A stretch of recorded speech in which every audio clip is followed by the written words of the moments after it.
Total কটা এ আছে রে? কটা গুহা আছে টোটাল? কটা এ আছে? এদিকে একটা ওইদিকে একটা, না আরো বেশি আছে?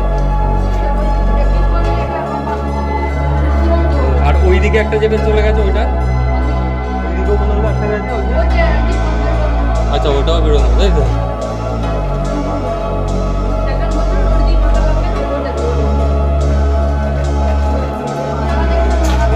এখান থেকে কি বার করছো? কয়লা? কয়লা কি খনিজ পদার্থ কিছু একটা বার করতো? হ্যাঁ রে, লেবাররাই কয়লা বার করতো। ওটা এখন লোক ভাবছে আদিম মানুষের গুহা, কিন্তু যা জিনিসটা তো দেখার মতন। তোর বাড়ি কোথায়? এখানেই?